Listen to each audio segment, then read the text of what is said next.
نحمده ونصلي ونسلم على رسوله الكريم اما بعد فاعوذ بالله من الشيطان الرجيم بسم الله الرحمن الرحيم لقد كان لكم في رسول الله أسوة حسنة صدق الله العظيم سیدنا کریم صلی اللہ علیہ وسلم۔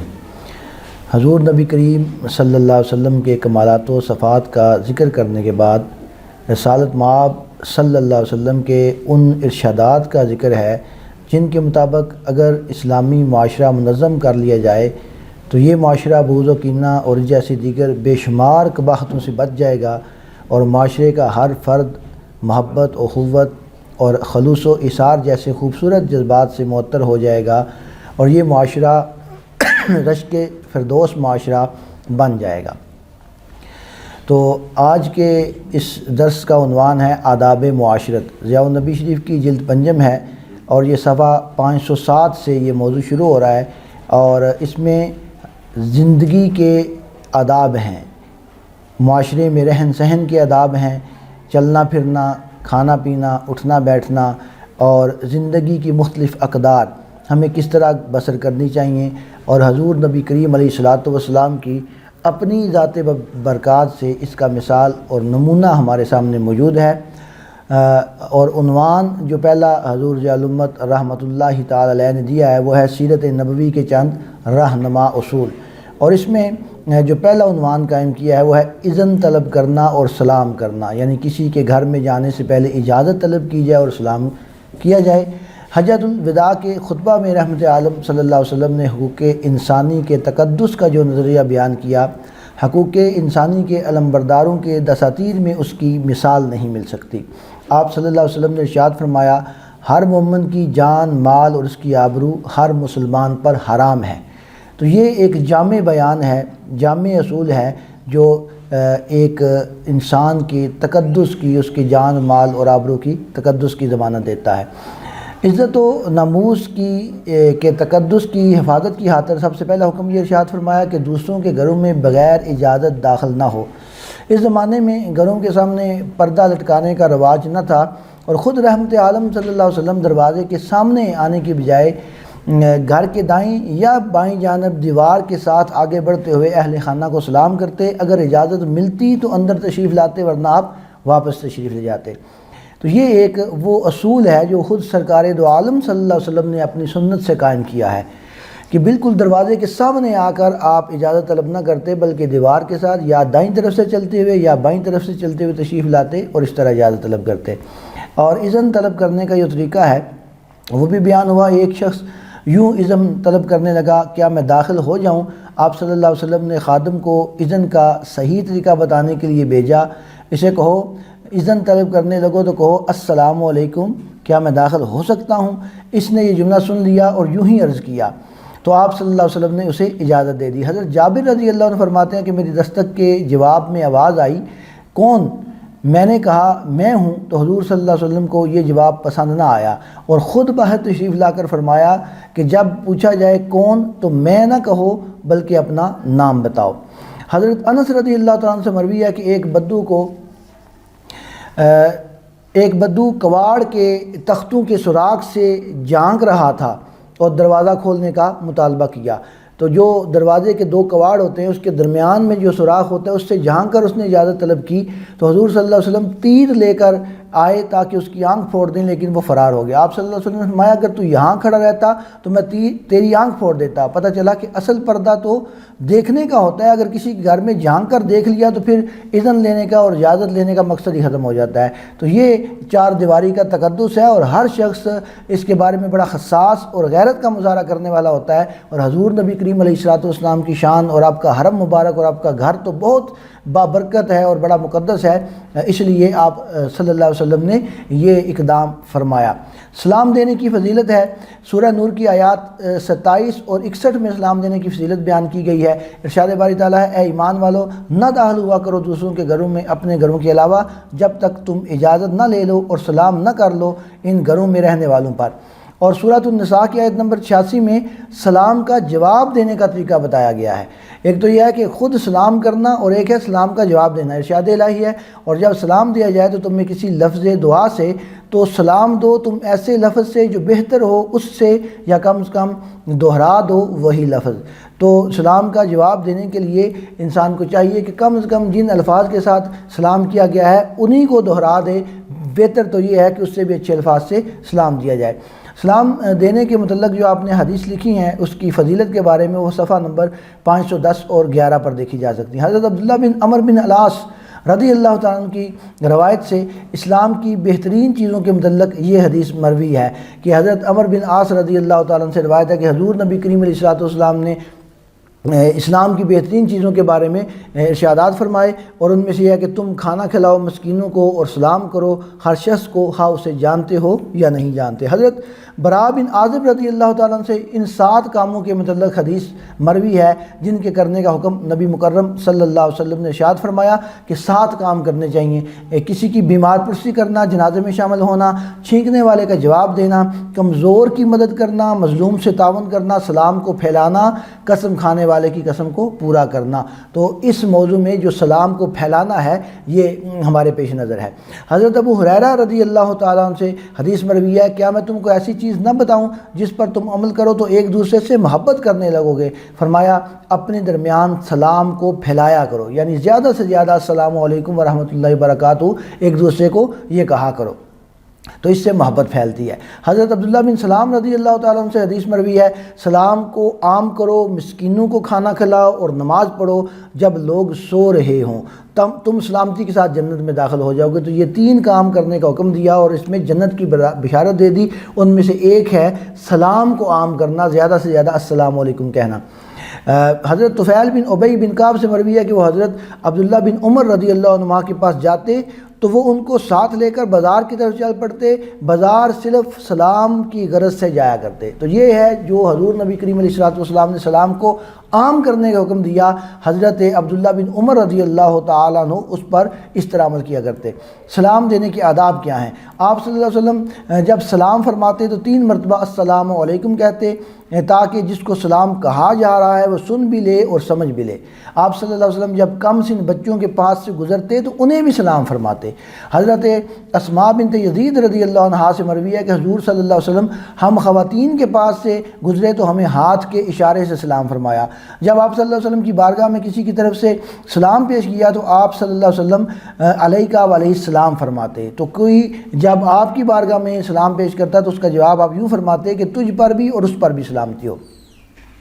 بنی نمیر کے ایک شخص نے اپنے باپ کی طرف سے سلام عرض کیا تو آپ صلی اللہ علیہ وسلم نے فرمایا تجھ پر بھی اور تیرے باپ پر بھی اللہ تعالیٰ کی سلامتیاں ہوں۔ ام المومنین حضرت عائشہ صدیقہ رضی اللہ تعالیٰ عنہ سے مروی ہے کہ یہود کے ایک گروہ نے السلام علیکہ یعنی آپ پر موت ہو یہ کہا، تو انہوں نے اس لفظ کو بگاڑ کر دعا کی بجائے بد دعا کا انداز اپنایا اور السلام علیکہ کہا، یعنی نعوذ باللہ آپ پر موت ہو۔ تو حضور علیہ الصلوۃ والسلام نے فرمایا علیکم تم پر بھی ہو۔ حضرت عائشہ رضی اللہ عنہا نے یہودیوں کی بات سن کر فرمایا تم پر موت آئے، اللہ تم پر پھٹکار بھیجے، اس کا غضب تم پر نازل ہو۔ رسول اللہ صلی اللہ علیہ وسلم نے آپ کو فرمایا اے عائشہ تمہیں نرمی کا برتاؤ کرنا چاہیے اور فحش کلامی سے دور رہنا چاہیے، یعنی یہ لعن طعن کرنے کی اجازت حضور نبی کریم علیہ الصلوۃ والسلام نے ارشاد نہیں فرمائی۔ آپ نے عرض کی یا رسول اللہ جو انہوں نے کہا ہے وہ آپ نے نہیں سنا؟ آپ صلی اللہ علیہ وسلم نے فرمایا جو میں نے کہا ہے انہیں کیا تو نے وہ نہیں سنا؟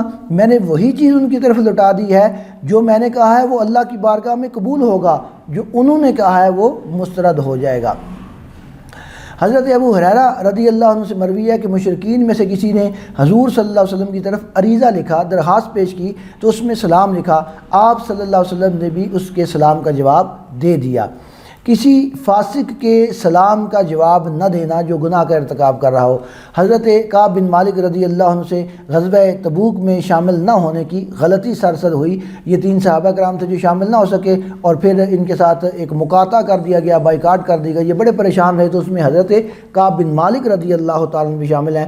تو تمام صحابہ کو ان سے بات نہ کرنے کا حکم دیا گیا۔ آپ فرماتے ہیں کہ میں آپ صلی اللہ علیہ وسلم کی بارگاہ میں حاضر ہو کر سلام کرتا اور دل میں کہتا کہ جواب میں حضور صلی اللہ علیہ وسلم کے لب مبارک ہلتے ہیں یا نہیں کھلتے، تو توبہ کی قبولیت تک یہ سلسلہ جاری رہا۔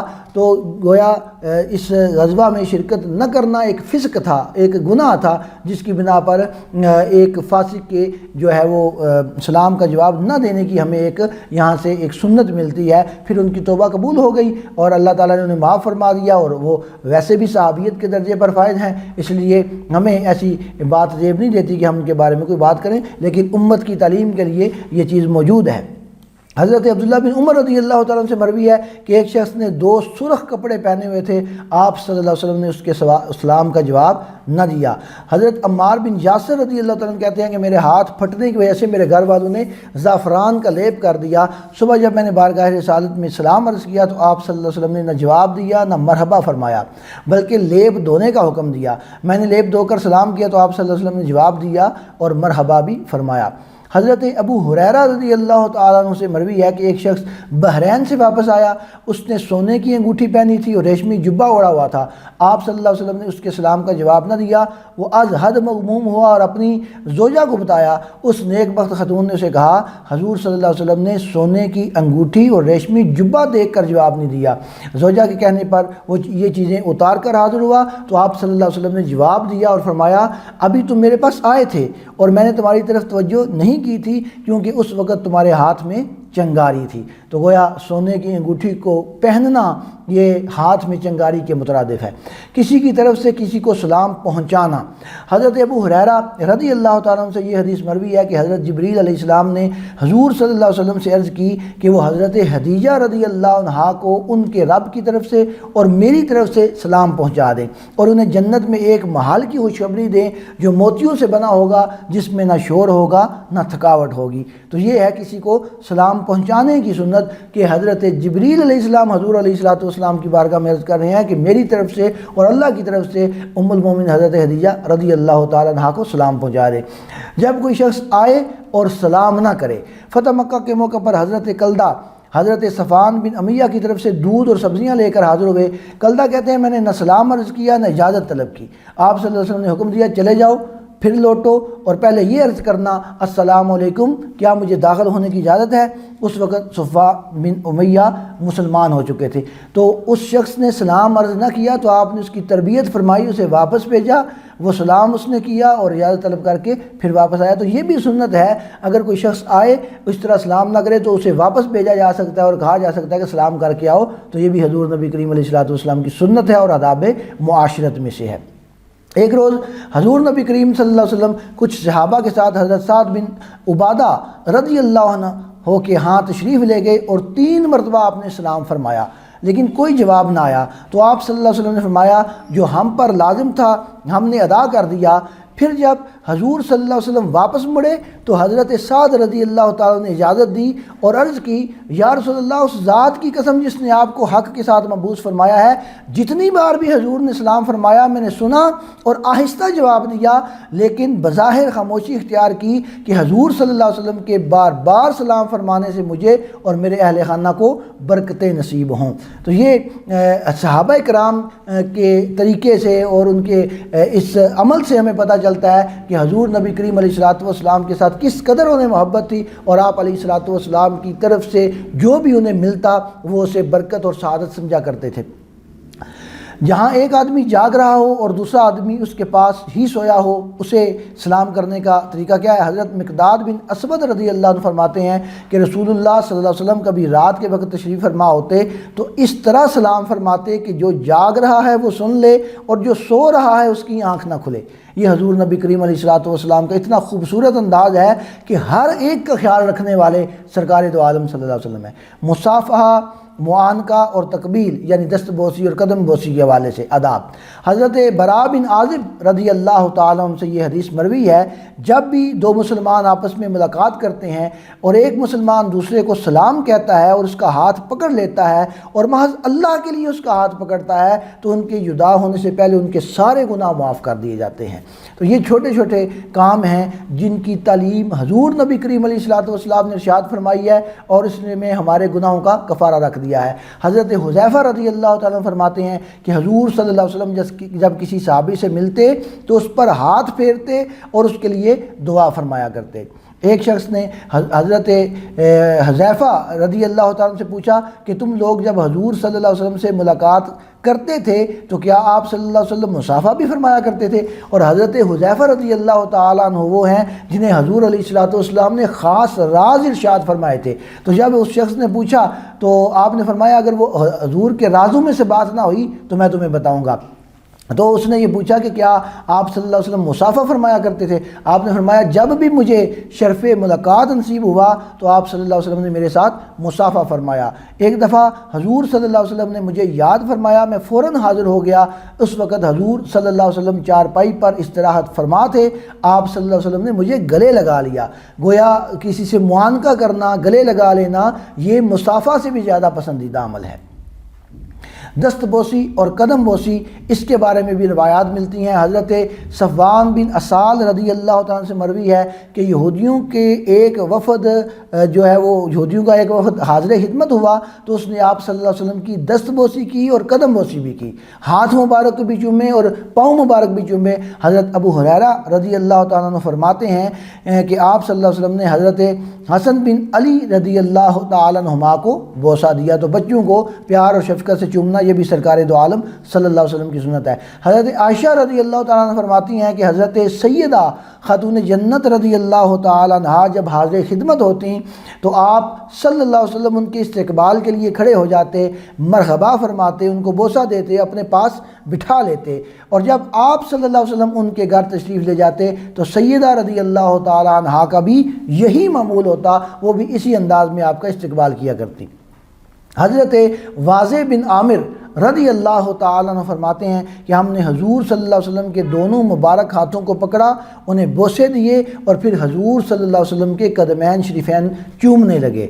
نبی کریم صلی اللہ علیہ وسلم کی نشست و برخاست کی ادائیں، تو یہ جو روایات گزری ہیں یہ سلام کرنے کے حوالے سے، اس کا جواب دینے کے حوالے سے، اور معانقہ اور مصافحہ اور دست بوسی اور قدم بوسی کے حوالے سے روایات ہیں۔ تو اگر بزرگان دین کے ساتھ محبت کی بنا پر اللہ کی رضا کی خاطر ان کی دست بوسی کی جائے اور قدم بوسی کی جائے تو یہ بھی سنت سے ثابت ہے۔ نبی کریم صلی اللہ علیہ وسلم کے نشست و برخاست کی ادائیں، اٹھنا بیٹھنا آپ کا مجمع میں جہاں کہیں جگہ ملتی آپ صلی اللہ علیہ وسلم وہیں بیٹھ جاتے اور صحابہ کو بھی یہی حکم فرماتے۔ حضرت مخرمہ کی صاحبزادی فرماتی ہیں میں نے حضور صلی اللہ علیہ وسلم کو پاؤں کے بل بیٹھے ہوئے دیکھا۔ حضرت حنظلہ بن خزیم فرماتے ہیں میں نے دیکھا حضور صلی اللہ علیہ وسلم چار زانو ہو کر بیٹھے ہیں، اسے تربو کہتے ہیں، چار زانو ہو کر بیٹھنا، جسے ہم پنجابی میں چوکڑی مار کر بیٹھنا بھی کہتے ہیں۔ حضرت جابر صخرہ سے مروی ہے کہ آپ صلی اللہ علیہ وسلم صبح کی نماز کے بعد چار زانو ہو کر بیٹھ جاتے یہاں تک کہ سورج طلوع ہوتا۔ حضرت ابن عمر رضی اللہ عنہ فرماتے ہیں میں نے اپنے آقا کریم صلی اللہ علیہ وسلم کو کعبہ شریف کے صحن میں احتباء کی صورت میں تشریف فرما دیکھا۔ احتباء ایک بیٹھنے کی حالت کا نام ہے، انسان اپنے گھٹنوں کو کھڑا کر کے دونوں ہاتھوں سے گھیر لیتا ہے، اسے احتباء کہتے ہیں۔ تو اس طرح بھی آپ صلی اللہ علیہ وسلم کا بیٹھنا، نشست فرمانا ثابت ہے۔ حضور صلی اللہ علیہ وسلم جب کافی دیر اپنے صحابہ سے گفتگو فرماتے تو کبھی کبھی آسمان کی طرف نگاہ بلند کرتے، یہ بھی آپ صلی اللہ علیہ وسلم کی ایک سنت ہے۔ تکیہ لگانے کا انداز، ٹیک لگانے کا آپ کا انداز کیا تھا؟ حضرت صفوان بن اسال رضی اللہ عنہ نے ایک دن دیکھا حضور صلی اللہ علیہ وسلم سرخ رنگ کے تکیے سے ٹیک لگائے بیٹھے ہیں، تو تکیے کے ساتھ ٹیک لگا کر بیٹھنا بھی یہ سنت سے ثابت ہے۔ حضرت جابر بن سامورہ رضی اللہ عنہ نے دیکھا کہ حضور صلی اللہ علیہ وسلم نے بائیں جانب تکیہ رکھا ہے اور اس پر ٹیک لگائے بیٹھے ہیں۔ بسا اوقات آپ صلی اللہ علیہ وسلم کنویں کی منڈیر پر تشریف لے جاتے، جو کنویں کا کنارہ بنا ہوتا ہے، دیوار سی بنی ہوتی ہے، اس پر تشریف لے جاتے اور پاؤں مبارک کنویں میں لٹکا دیتے۔ حضرت ابو موسیٰ اشعری رضی اللہ عنہ فرماتے ہیں حضور صلی اللہ علیہ وسلم کی کنویں کی منڈیر پر آپ صلی اللہ علیہ وسلم بیٹھ گئے، اپنی پنڈلیوں سے چادر اوپر اٹھا لی اور انہیں کنویں میں لٹکا دیا۔ حضرت ابو سعید خدری رضی اللہ تعالیٰ عنہ سے روایت ہے ایک روز سرور عالم صلی اللہ علیہ وسلم آواف کے مقام پر ٹھہرے۔ حضرت بلال حبشی رضی اللہ عنہ حضور صلی اللہ علیہ وسلم کے ساتھ تھے، آپ صلی اللہ علیہ وسلم نے اپنے دونوں پاؤں مبارک جو ہے وہ کنویں میں لٹکا دیے۔ اتنے میں حضرت ابو بکر رضی اللہ تعالیٰ عنہ نے اجازت طلب کی، حضور صلی اللہ علیہ وسلم نے حضرت بلال سے فرمایا انہیں اجازت دو اور جنت کی خوشخبری دے دو۔ آپ بھی حضور صلی اللہ علیہ وسلم کی دائیں جانب آ کر اسی طرح بیٹھ گئے جس انداز میں حضور علیہ الصلوۃ والسلام بیٹھے ہوئے تھے، پاؤں لٹکا کر کنویں کے منڈیر کے اوپر۔ پھر حضرت عمر رضی اللہ تعالیٰ عنہ حضرت خدمت ہوئے، حضرت بلال نے آپ کے آنے کی اطلاع دی، آپ صلی اللہ علیہ وسلم نے حضرت بلال سے فرمایا انہیں اجازت دے دو اور جنت کی خوشخبری دے دو۔ حضرت عمر حضور صلی اللہ علیہ وسلم کی بائیں جانب اسی انداز میں بیٹھ گئے، تو صحابہ کرام حضور علیہ الصلوۃ والسلام کی اداؤں کی پیروی اور اتباع کیا کرتے تھے اور ایک ایک سنت کو اپنایا کرتے تھے۔ پھر کچھ دیر بعد حضرت عثمان غنی رضی اللہ تعالیٰ عنہ حاضر ہوئے، حضرت بلال نے آپ کے آنے کی اطلاع دی، حضور صلی اللہ علیہ وسلم نے فرمایا انہیں اجازت اور جنت کی خوشخبری دو اور اس مصیبت کی بھی جو انہیں پہنچے گی، یعنی حضور علیہ الصلوۃ والسلام نے انہیں شہادت کی بھی بشارت دے دی۔ حضرت عثمان بھی حضور صلی اللہ علیہ وسلم کے ساتھ اسی حالت میں بیٹھ گئے، تو یہ بھی بیٹھنے کی ایک حالت ہے اور یہ بھی سنت ہے۔ صحابہ کے ساتھ نشست کا انداز کیا ہوا کرتا تھا؟ حضرت انس بن مالک رضی اللہ عنہ فرماتے ہیں کہ حضور صلی اللہ علیہ وسلم اپنے گھٹنوں کو اپنے ہم نشینوں سے آگے نہ کرتے، آپ کے گھٹنے مبارک ہم نشینوں سے ساتھ بیٹھنے والوں سے آگے نہ ہوا کرتے۔ جو شخص آپ صلی اللہ علیہ وسلم کا دست مبارک تھام لیتا جب تک خود واپس نہ کرتا، آپ صلی اللہ علیہ وسلم اس کا ہاتھ نہ چھوڑتے، اور جو حاضری کا شرف حاصل کرتا جب تک وہ خود اٹھ کر نہ چلا جاتا، حضور صلی اللہ علیہ وسلم اپنی نشست سے کھڑے نہ ہوتے۔ تو یہ بھی دلجوئی کے انداز ہیں۔ حضور صلی اللہ علیہ وسلم اپنے صحابہ کے ساتھ ہوتے تو خود درمیان میں بیٹھا کرتے، صحابہ حلقہ باندھے چاروں طرف بیٹھ جاتے۔ آپ صلی اللہ علیہ وسلم دوران خطاب کبھی ایک طرف کے لوگوں کو، کبھی دوسری طرف اور کبھی تیسری طرف کے لوگوں کو کی طرف توجہ فرماتے اور خطاب کرتے۔ حضرت ابو ہریرہ اور حضرت ابو ذر رضی اللہ تعالیٰ عنہما فرماتے ہیں حضور صلی اللہ علیہ وسلم صحابہ کے درمیان تشریف فرما ہوتے، ناواقف عربی آتے تو یہ نہ سمجھ سکتے کہ حضور صلی اللہ علیہ وسلم کہاں تشریف فرما ہیں، انہیں لوگوں سے پوچھنا پڑتا۔ چنانچہ ہم نے حضور صلی اللہ علیہ وسلم کی اجازت سے ایک اونچا سا تھڑا بنایا جس پر آپ صلی اللہ علیہ وسلم تشریف فرما ہوتے اور ہم ایک دوسرے سے پیچھے صفیں بنا کر بیٹھ جاتے۔ تو یہ بھی انداز ہے حضور علیہ الصلوۃ والسلام کے بیٹھنے کا کہ حضور نبی کریم علیہ الصلوۃ والسلام ایک تھڑے پر تشریف فرما ہوا کرتے تھے۔ حضرت عباد بن تمیم کے چچا نے حضور صلی اللہ علیہ وسلم کو مسجد میں لیٹے ہوئے دیکھا، آپ صلی اللہ علیہ وسلم نے ایک پاؤں دوسرے پاؤں پر رکھا ہوا تھا۔ اور صرف یہ نشستوں پر خاص ہی نہیں ہے بلکہ جہاں پر بھی انسان بیٹھتا ہے، اس کی مجلس قائم ہوتی ہے، اس کے اختتام پر اسے دعا مانگنی چاہیے۔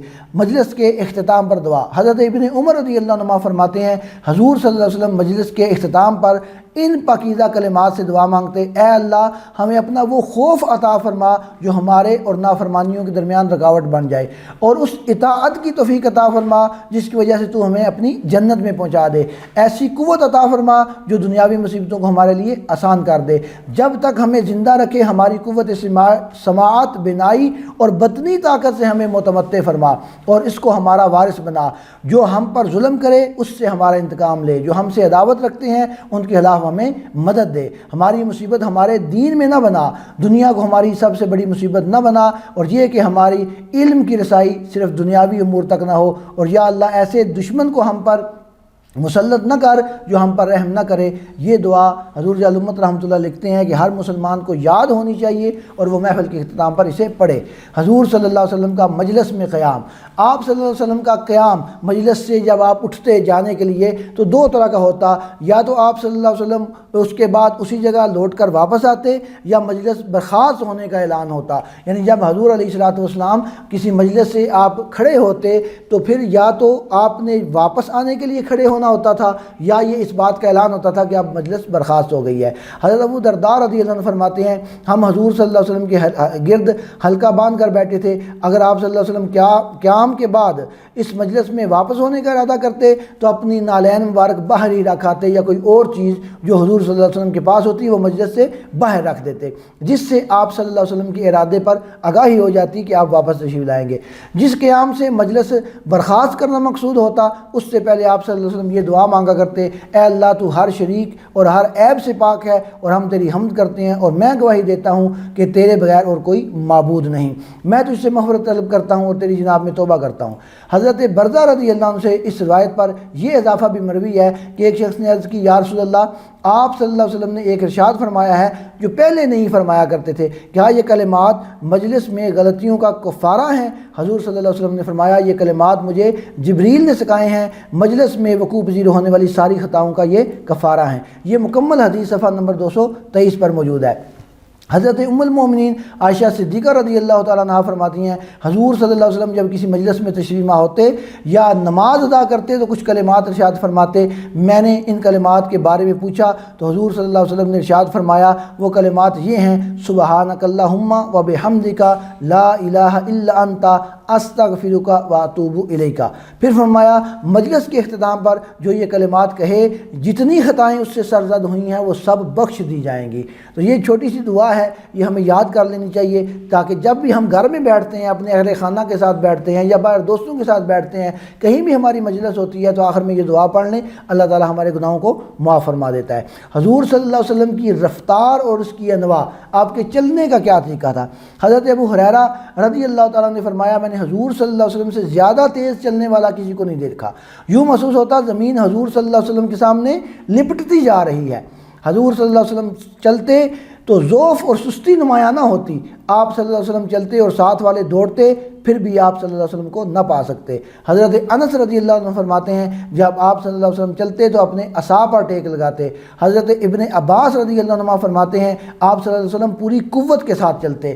حضرت علی رضی اللہ تعالیٰ عنہ فرماتے ہیں رحمت عالم صلی اللہ علیہ وسلم جب چلا کرتے تو یوں محسوس ہوتا بلندی سے نشیب کی طرف جا رہے ہیں، قدم جما کر رکھتے جس سے پتہ چلتا کہ حضور صلی اللہ علیہ وسلم جلدی میں نہیں ہیں. ابن سعد رضی اللہ عنہ فرماتے ہیں آگے زور دے کر چلتے گویا بلندی سے اتر رہے ہیں. جب چلتے تو زمین پر پاؤں زور کے ساتھ اٹھاتے، یعنی مستعد اور مضبوط لوگوں کی طرح، یہ نہیں کہ چھوٹے چھوٹے قدم مغروروں یا عورتوں کی طرح رکھتے. حضرت فاروق رضی اللہ عنہ فرماتے ہیں حضور صلی اللہ علیہ وسلم جلدی سے ایک دفعہ تشریف لائے کہ آپ کا سانس پھولا ہوا تھا. اس کے بعد ایک حدیث بیان کی گئی جو صفحہ نمبر 526 پر موجود ہے. حضرت ہند بنت ابی حالہ فرماتی ہیں جب حضور صلی اللہ علیہ وسلم کسی کی طرف متوجہ ہوتے تو سارے کے سارے متوجہ ہوتے، اور جب کسی کی طرف پیٹھ کرتے تو مکمل طور پر پیٹھ کر لیتے. تو یہ بھی گفتگو کے آداب ہیں، اور لوگوں کو جو ہم وقت دیتے ہیں اس کے یہ آداب ہیں کہ کسی سے بات کر رہے ہوں تو مکمل طور پر اس کی طرف متوجہ ہوں تاکہ اس کو بھی اس بات کا احساس ہو کہ ہمیں وقت دیا جا رہا ہے. جوتے پہن کر ننگے پاؤں اور الٹے پاؤں چلنا یہ ساری حضور علیہ الصلوۃ والسلام کی سنتیں ہیں.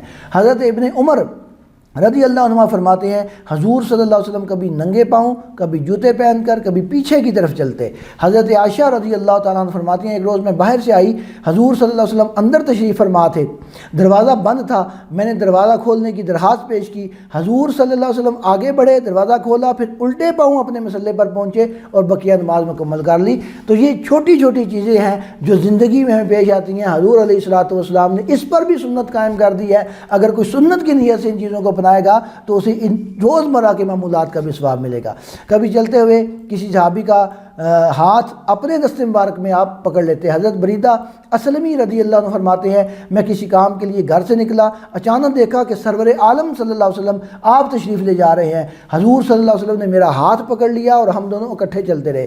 حضرت ابو امامہ رضی اللہ تعالیٰ عنہ فرماتے ہیں ایک روز میرا ہاتھ پکڑ لیا اور فرمایا بعض مومن ایسے ہیں جن کے لیے میرا دل بڑا نرم ہوتا ہے. حضرت انس رضی اللہ تعالیٰ عنہ فرماتے ہیں حضور صلی اللہ علیہ وسلم تشریف لائے تو حضرت ابو ذر رضی اللہ تعالیٰ عنہ کا ہاتھ پکڑا ہوا تھا. اس کے بعد ایک طویل حدیث ہے جو صفحہ نمبر 252 پر موجود ہے اور صفحہ نمبر 527 پر موجود ہے. یہ حدیث پاک جو ہے حضرت ابو ذر والی یہ صفحہ نمبر 527 پر موجود ہے.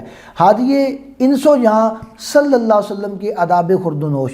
تو یہ عنوان حضور ضیاء الامت رحمۃ اللہ تعالی نے قائم کیا ہے. ہادیے انسو جان یعنی جنوں اور انسانوں کو ہدایت دینے والے آپ کے کھانے پینے کے آداب کیا تھے. حضرت عمار بن یاسر رضی اللہ تعالیٰ عنہ فرماتے ہیں جب حضور صلی اللہ علیہ وسلم کی خدمت میں کھانے کے لیے کوئی ہدیہ پیش کیا جاتا تو پہلے ہدیہ پیش کرنے والا اس سے کھاتا، پھر حضور صلی اللہ علیہ وسلم اس کی طرف ہاتھ بڑھاتے. یہ احتیاط اس وجہ سے کی گئی کہ غزوہ خیبر کے موقع پر ایک یہودن نے آپ کو زہر دے دیا گیا تو اس کے بعد یہ احتیاط کی جاتی تھی کہ پہلے ہدیہ دینے والا کھاتا پھر آپ تناول فرماتے.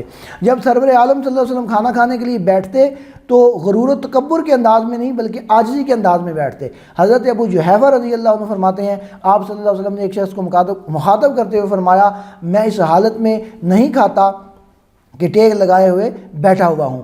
یعنی ٹیک لگا کر آپ نہیں کھاتے تھے۔ حضرت عبداللہ بن بصر رضی اللہ عنہ فرماتے ہیں حضور صلی اللہ علیہ وسلم کی بارگاہ میں بکری پیش کی گئی، حضور صلی اللہ علیہ وسلم دونوں گھٹنوں کے بل بیٹھ کر اس کو تناول فرمانے لگے، یعنی گھٹنے آپ نے بچھا دیے اور اس پر اس بل بیٹھ کر آپ اس کو تناول فرمانے لگے۔ ایک عرابی نے کہا بیٹھنے کی یہ کیسی صورت ہے؟ آپ صلی اللہ علیہ وسلم نے فرمایا مجھے اللہ تعالیٰ نے عزت والا بندہ بنایا ہے، مجھے جابر اور متکبر نہیں بنایا، یعنی بیٹھنے کے انداز سے عاجزی کا اظہار ہو رہا ہے، تکبر کا اظہار نہیں ہو رہا۔ حضرت ابن عباس رضی اللہ عنہ سے مروی ہے کہ اللہ تعالیٰ نے حضرت جبریل علیہ السلام کے ساتھ ایک فرشتہ بھیجا، اس نے عرض کی اللہ تعالیٰ نے آپ کو اختیار دیا ہے، چاہے ایسے نبی بنے جو بندہ ہے، چاہے بادشاہ بنے۔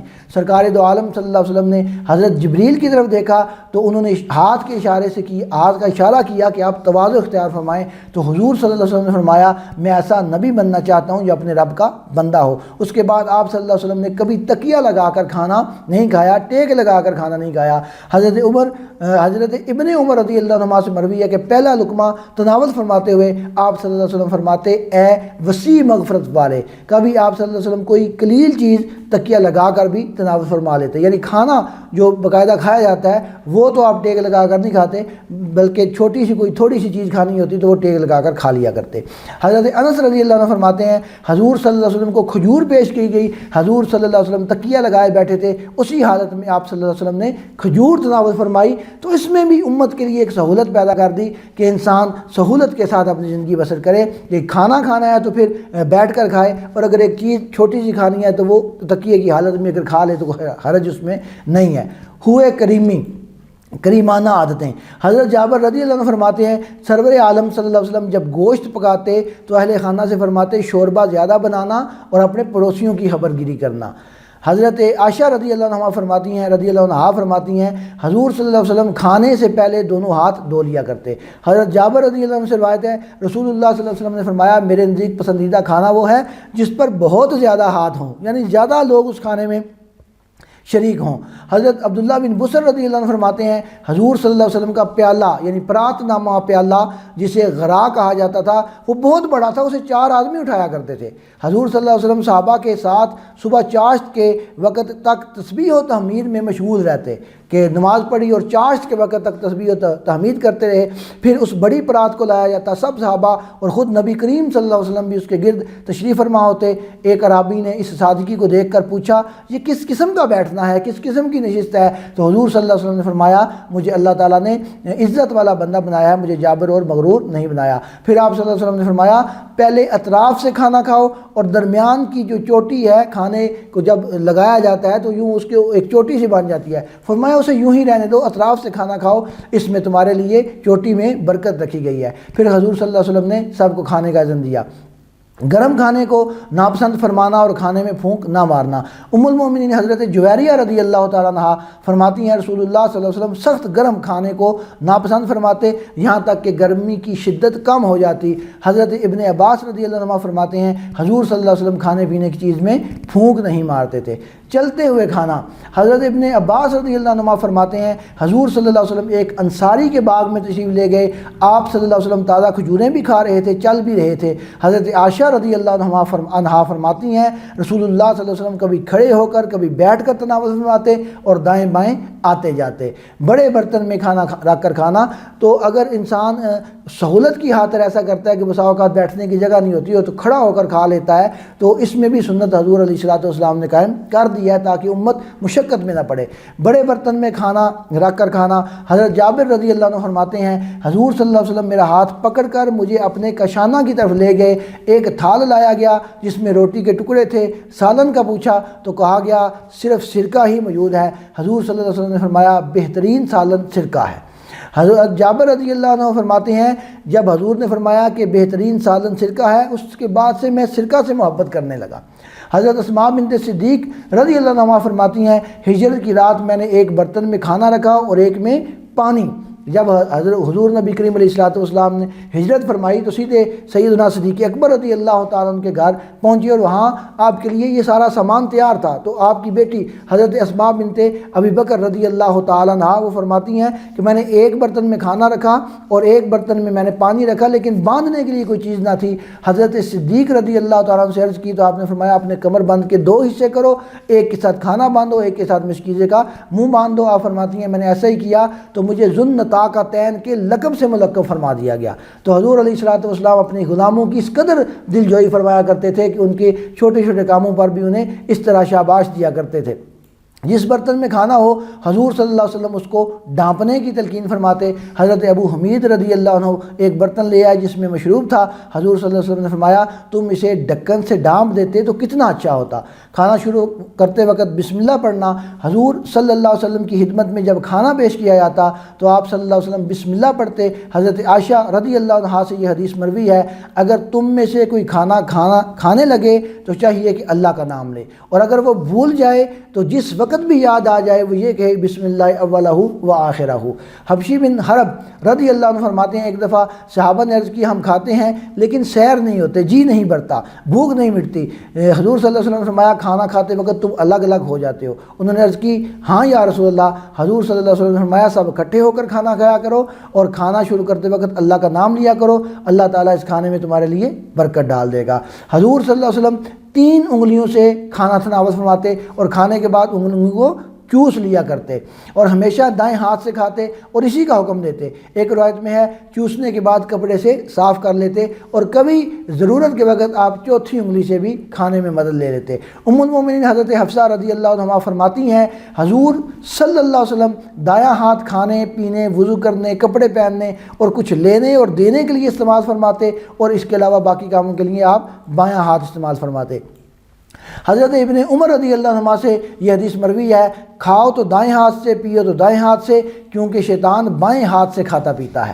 حضرت جابر رضی اللہ عنہ فرماتے ہیں کہ رسول اللہ صلی اللہ علیہ وسلم نے بائیں ہاتھ سے کھانے، ایک جوتا پہن کر چلنے اور صرف ایک چادر اوڑھ کر احتباء کی صورت میں بیٹھنے سے منع فرمایا ہے۔ احتباء کا پہلے مفہوم بیان ہو چکا ہے کہ انسان اپنے گھٹنوں کے بل بیٹھا، اپنے گھٹنوں کو کھڑا کیا ہو اور اپنے ہاتھوں کو گھیرا ڈالا ہو، تو ایک کپڑے میں اگر انسان ملبوس ہو تو ایسا نہیں بیٹھنا چاہیے کیونکہ اس سے برہنہ ہونے کا خطرہ ہوتا ہے۔ حضرت ابو ہریرہ رضی اللہ تعالیٰ عنہ سے بھی دائیں ہاتھ سے کھانے پینے، کوئی چیز پکڑنے اور دینے کا حکم مروی ہے کیونکہ شیطان یہ تمام کام بائیں ہاتھ سے سر انجام دیتا ہے۔ سلمہ بن اکوع رضی اللہ عنہ سے مروی ہے کہ بصر بن رائی نامی شخص نے حضور صلی اللہ علیہ وسلم کے پاس بیٹھ کر بائیں ہاتھ سے کھانا کھایا۔ آپ صلی اللہ علیہ وسلم نے اسے دائیں ہاتھ سے کھانا کھانے کا فرمایا تو اس نے از راہ غرور کہا میں دائیں ہاتھ سے نہیں کھا سکتا۔ آپ صلی اللہ علیہ وسلم نے فرمایا خدا کرے تم کبھی نہ کھا سکو۔ اس کے بعد اس کا دایاں ہاتھ نکارا ہو گیا، پھر وہ اس کو اٹھانا چاہتا تب بھی وہ نہیں اٹھ سکتا تھا۔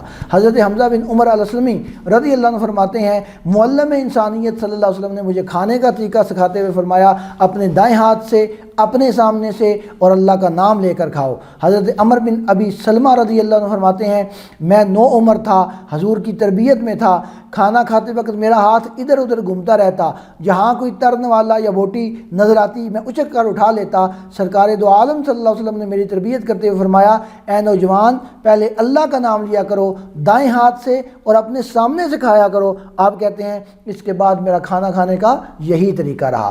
حضرت اقراش رضی اللہ عنہ فرماتے ہیں حضور صلی اللہ علیہ وسلم میرا ہاتھ پکڑ کر حضرت ام سلمہ رضی اللہ عنہا کے حجرے میں لے گئے۔ ہمارے پاس ایک بڑا پیالہ سرید اور چربی سے بھرا ہوا بھیجا گیا، میں اس میں اپنا ہاتھ ڈالتا کبھی ادھر کبھی ادھر، لیکن رسول اللہ صلی اللہ علیہ وسلم صرف اپنے سامنے سے کھانا تناول فرما رہے تھے۔ آپ صلی اللہ علیہ وسلم نے اپنے دائیں ہاتھ سے میرا دایاں ہاتھ پکڑ فرمایا ایک جگہ سے کھاؤ کیونکہ یہ سب کھانا ایک ہی قسم کا ہے۔ پھر ایک پیالہ لایا گیا جس میں خشک کھجوریں بھی تھیں، تر کھجوریں بھی تھیں، تو میں حسب ہدایت ایک جگہ سے اپنے سامنے سے کھاتا رہا اور حضور صلی اللہ علیہ وسلم اپنا دستے مبارک آگے پیچھے اس کو حرکت دیتے رہے۔ حضور صلی اللہ علیہ وسلم نے فرمایا اقراش جہاں سے تیری مرضی ہو کھجور کا دانہ اٹھا لو، یہ مختلف قسم کی کھجوریں ہیں، تو مختلف قسم کا کھانا ہو تو ہاتھ آگے پیچھے کیا جا سکتا ہے۔ اس کے بعد ہے جی کھانے میں چھری کا استعمال۔ حضرت امیہ رضی اللہ عنہ سے روایت ہے کہ رسول اللہ صلی اللہ علیہ وسلم بکری کے کندھے سے گوشت کاٹ رہے تھے تو اقامت ہوئی، حضور صلی اللہ علیہ وسلم نے اس بکری اور چھری کو رکھ دیا اور نماز ادا فرما لی۔ دسترخوان پر کھانا کھانے اور اٹھنے کے آداب۔ حضرت عائشہ رضی اللہ تعالیٰ عنہ فرماتی ہیں رسول اللہ صلی اللہ علیہ وسلم نے دسترخوان اٹھانے سے پہلے کھانا چھوڑ کر اٹھنے سے منع فرمایا۔ اگر کوئی کھانا کھا لے تو باقی کھا رہے ہوں تو وہ پہلے اٹھ کر نہ چلا جائے۔ حضرت ابن عمر رضی اللہ عنہ سے یہ حدیث مروی ہے، دسترخوان سے ہر شخص اپنے سامنے سے کھائے، دوسرے کے سامنے سے نہ لے اور کھانے کی چوٹی سے نہ لے، کیونکہ برکت کھانے کے اوپر والے حصے میں ہوتی ہے۔ جب پلیٹ میں بہت سے چاول یا کوئی ایسی چیز ہو جو اس طرح چوٹی کی شکل میں موجود ہو تو سائیڈ سے ایک طرف سے وہ کھانا لینا چاہیے، بالکل چوٹی کے اوپر سے نہیں لینا چاہیے۔ سیر ہو بھی جائے تو جب تک دسترخوان طے نہ کر دیے جائے وہ نہ اٹھے جب تک لوگ باقی جو ہیں وہ سیر ہو کر نہ کھا لیں، کیونکہ اس سے جو دوسرے بندے ساتھ بیٹھے ہوتے ہیں ان کو شرمندگی محسوس ہوتی ہے، ان کی طلب باقی ہوتی ہے اور وہ ہاتھ کھینچ لیتے ہیں، اس لیے اس سے منع کیا گیا۔ حضرت اسماء رضی اللہ عنہا فرماتی ہیں سرکار دو عالم صلی اللہ علیہ وسلم کھانا لے کر آئے، ہم نے عرض کی ہمیں کوئی طلب نہیں ہے۔ حضور صلی اللہ علیہ وسلم نے فرمایا جھوٹ اور بھوک کو جمع نہ کرو، یعنی از راہ تکلف انہوں نے کہہ دیا کہ ہمیں بھوک نہیں ہے، تو یہ گویا ایک جھوٹ بھی ہے اور ساتھ ہی ساتھ انہیں بھوک بھی لگی ہوئی تھی، تو فرمایا ان دونوں چیزوں کو جمع نہ کرو، تو یہ تکلفات سے پاک انسان کی زندگی ہونی چاہیے۔ حضرت ابو ہریرہ رضی اللہ عنہ سے مروی ہے کہ طبیب قلب و بدن صلی اللہ علیہ وسلم نے فرمایا جب تمہارے کسی مشروب میں مکھی گر پڑے تو اس کو پوری طرح ڈبو دو، کیونکہ اس کے ایک پر میں بیماری ہے اور دوسرے پر میں شفا ہے۔ سائنسدانوں نے ثابت کر دیا ہے کہ حضور صلی اللہ علیہ وسلم نے جو فرمایا وہ حق ہے۔ تفصیل کے لیے سعید حوی کی کتاب الرسول ہے، اس کا صفحہ نمبر 39 تا 42 ہے۔ حضور صلی اللہ علیہ وسلم کسی کھانے کی مذمت نہ فرماتے۔ حضرت ابو ہریرہ رضی اللہ تعالیٰ فرماتے ہیں حضور صلی اللہ علیہ وسلم کسی کھانے کی مذمت نہ فرماتے، اگر دل چاہا تو کھا لیا، نہ جی چاہا تو چھوڑ دیتے۔ مجزوم یعنی کوڑ جس کو ہو اس کے ساتھ مل کر کھانا کھانا۔ حضرت جابر رضی اللہ عنہ فرماتے ہیں حضور صلی اللہ علیہ وسلم نے ایک کوڑی کا ہاتھ اس پیالے میں ڈال دیا جس سے حضور خود کھانا تناول فرما رہے تھے، اور فرمایا اللہ تعالیٰ پر بھروسہ اور توکل کرتے ہوئے کھاؤ۔ حضرت ابو ہریرہ رضی اللہ عنہ فرماتے ہیں قباء کے ایک انصاری نے حضور صلی اللہ علیہ وسلم کی دعوت کی، ہم بھی ساتھ گئے، کھانے کے بعد آپ صلی اللہ علیہ وسلم نے دونوں ہاتھ مبارک دھو لیے۔ کھانا کھانے کے بعد کی دعا، حضرت ابو سعید خدری رضی اللہ عنہ فرماتے ہیں حضور صلی اللہ علیہ وسلم کھانے کے بعد یہ دعا فرماتے جو ہم معروف طور پر پڑھتے ہیں الحمدللہ الذی اطعمنا، یہ والی دعا، اور یہ دعا بھی منقول ہے اے اللہ تو نے ہی مجھے کھلایا، تو نے ہی مجھے پلایا، تو نے ہی مجھے غنی کیا، اور تو نے ہی میرے مال کو میرے پاس انداز رکھا، تو نے ہی ہدایت دی، تو نے ہی زندگی بخشی، اور جو انعامات تو نے مجھ پر کیے ہیں میں ان کے لیے تیری حمد کرتا ہوں۔ تو یہ کھانے کے بعد دعا بھی منقول ہے۔ حضور صلی اللہ علیہ وسلم حضرت سعد بن عبادہ کے گھر تشریف لے گئے، انہوں نے روٹی اور زیتون پیش کیا۔ کھانے کے بعد آپ صلی اللہ علیہ وسلم نے انہیں دعا دی روزے دار تمہارے پاس روزہ افطار کریں، یہ دعا آپ فرما رہے ہیں، روزے دار تمہارے پاس روزہ افطار کریں، نیک لوگ تمہارا کھانا کھائیں اور فرشتے تمہارے لیے دعا کریں۔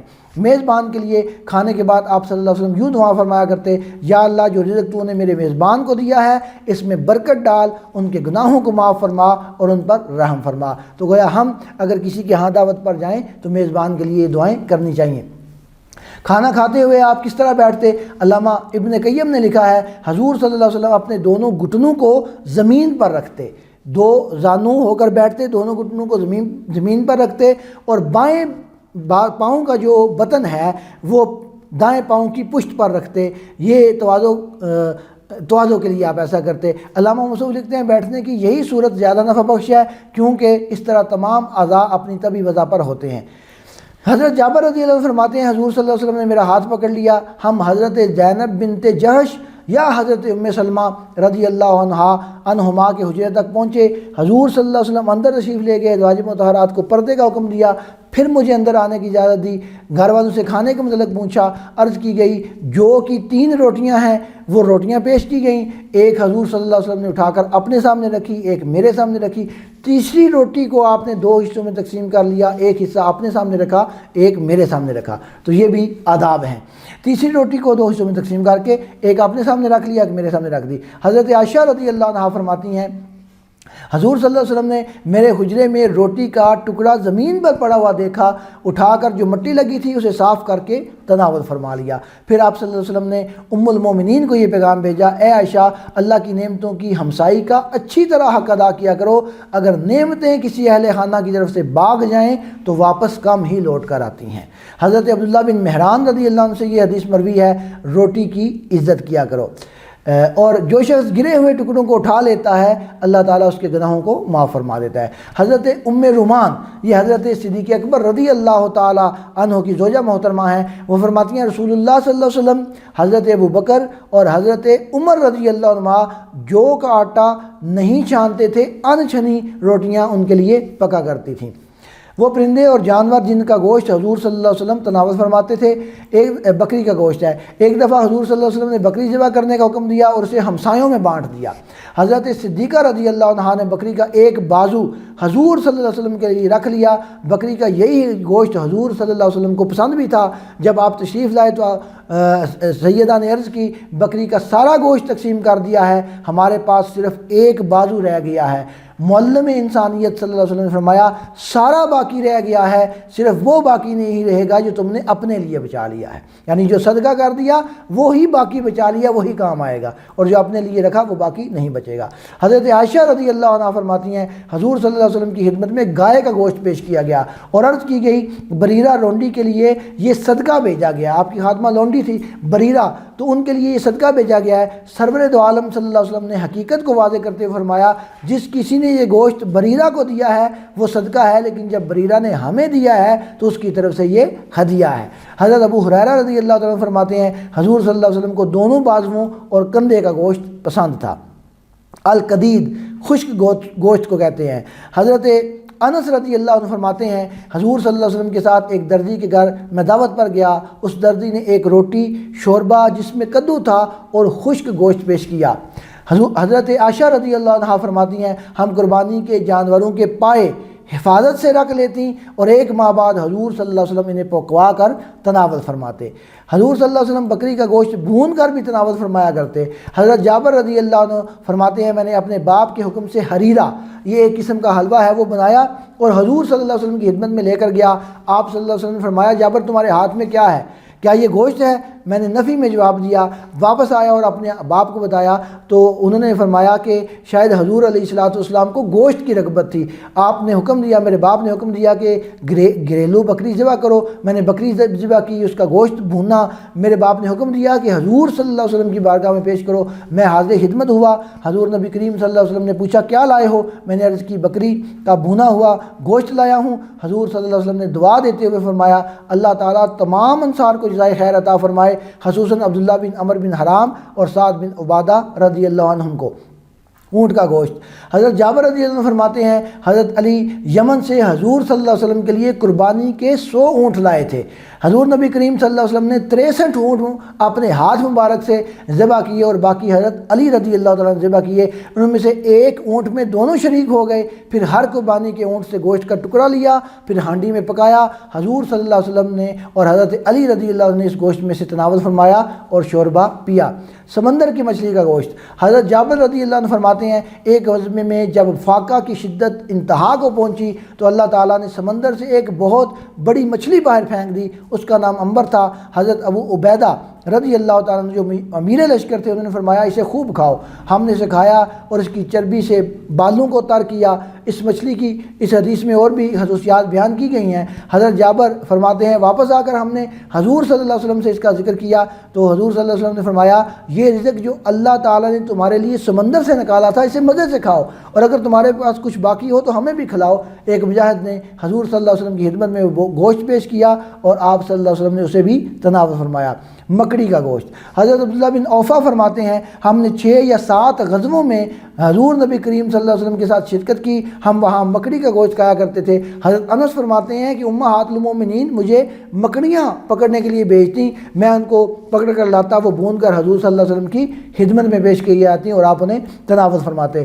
مرغی کا گوشت، حضرت ابو موسیٰ اشعری رضی اللہ عنہ فرماتے ہیں میں نے حضور صلی اللہ علیہ وسلم کو مرغی کا گوشت تناول فرماتے ہوئے بھی دیکھا ہے۔ حضرت ابن عمر رضی اللہ عنہ فرماتے ہیں کہ جب حضور صلی اللہ علیہ وسلم کسی مرغی کا گوشت تناول فرمانے کا ارادہ کرتے تو اس مرغی کو 3 روز تک باندھ دیتے، پھر ذبح کر کے اس کا گوشت تناول فرماتے۔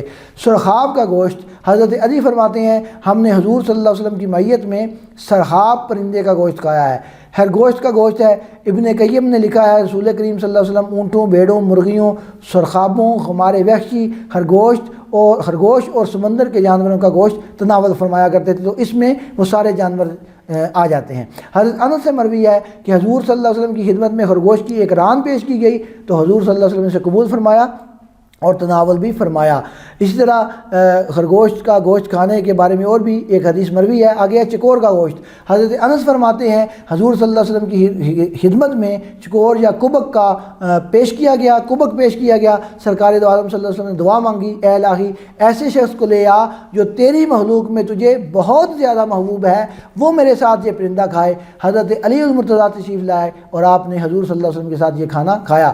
جنگلی گدھا جسے ہمارے وحشی کہتے ہیں، تو یہ حزب حدیبیہ کے بیان میں بھی گزر چکا ہے کہ حضرت ابو قتادہ رضی اللہ تعالیٰ عنہ نے احرام نہیں باندھا ہوا تھا، انہوں نے اسے شکار کیا اور اس کو پکایا، اور جو احرام والے صحابہ کرام تھے ان میں سے کچھ نے کھایا کچھ نے نہ کھایا۔ حضور علیہ الصلوۃ والسلام کی خدمت میں جب یہ مسئلہ پہنچا تو آپ نے فرمایا کچھ ہے، تو آپ کو بھی پیش کیا گیا اور آپ نے بھی یہ کھایا۔ اور چونکہ جن لوگوں نے احرام باندھا ہوا تھا انہوں نے نہ شکار کی طرف اشارہ کیا تھا نہ اس میں مدد کی تھی، اس لیے ان کے لیے گوشت کھانا درست تھا۔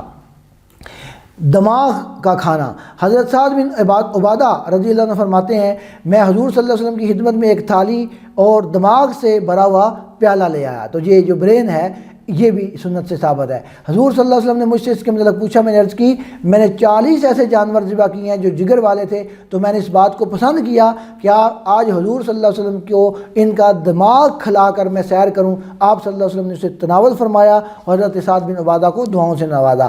حضرت ابراہیم بن حبیب کہتے ہیں خلیفہ ہارون الرشید کی ماں کو جب یہ حدیث سنائی گئی، اس نے حضرت سعد کے بیٹوں کو اپنے اموال میں سے حصہ دیتے ہوئے کہا میں یہ اموال پیش کر کے حضرت سعد کے بیٹوں کی اس خدمت کا صلہ دینا چاہتی ہوں جو انہوں نے میرے رسول کریم صلی اللہ علیہ وسلم کی خدمت کی تھی۔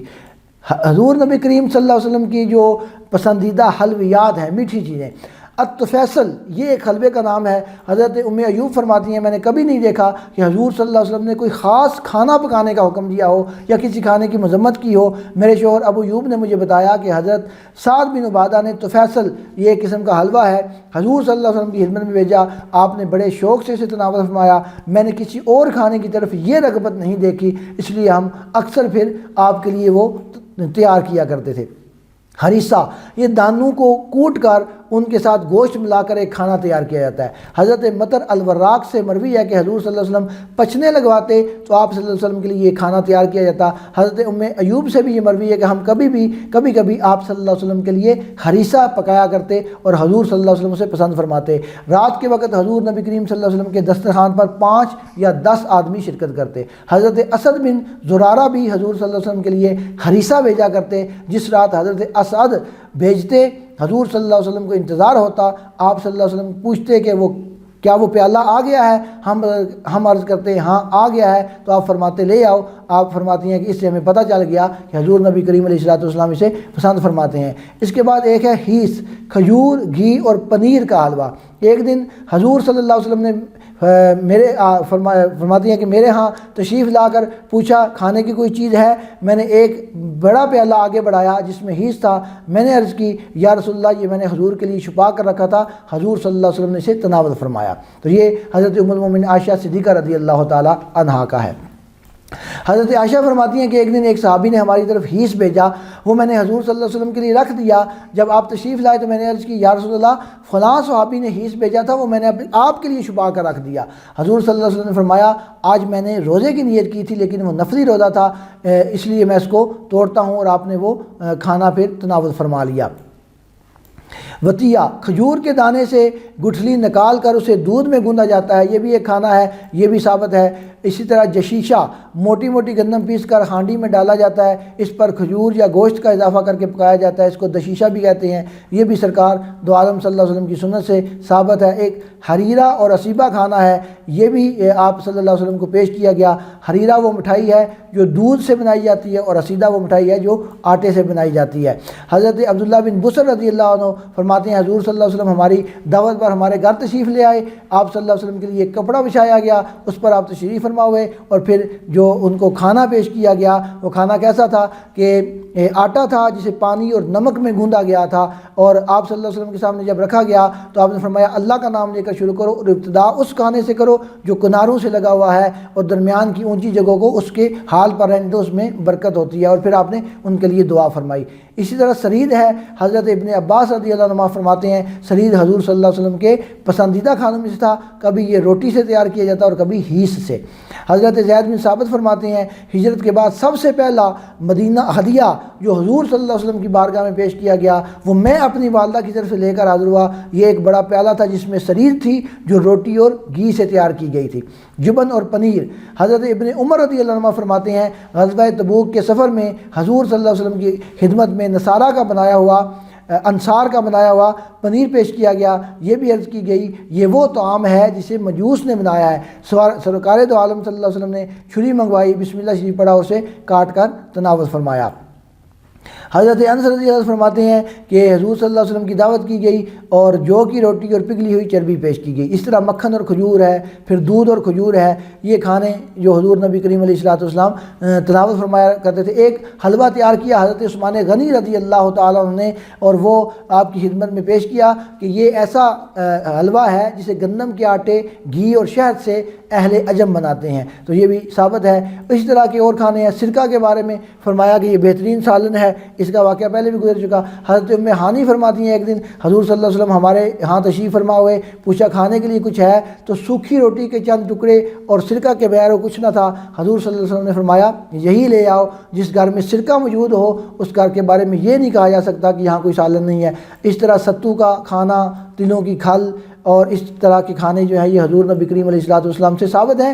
تو آداب معاشرت میں اس کے علاوہ جو ہے وہ حضور نبی کریم علیہ الصلوۃ والسلام کے پسندیدہ پھل ہیں، سبزیاں ہیں، اور پھر حضور نبی کریم علیہ الصلوۃ والسلام کا گھریلو سامان، آپ کا لباس، آپ کی ٹوپی، امامہ وغیرہ، تلواریں، گھوڑے، ان ساری چیزوں کا تذکرہ ضیاء نبی شریف میں موجود ہے۔ اب وقت اجازت نہیں دیتا کہ ان ساری چیزوں کو بیان کیا جائے، تو ضیاء نبی شریف کا مطالعہ کر لیا جائے آداب معاشرت کے عنوان میں، جہاں سے پھلوں کا تذکرہ شروع ہوتا ہے۔ تو یہ بھی ہمارے لیے بہت مفید ثابت ہوگا کہ حضور نبی کریم علیہ الصلوۃ والسلام نے اپنی زندگی کس طرح گزاری ہے۔ وآخر دعوانا ان الحمد للہ رب العالمین۔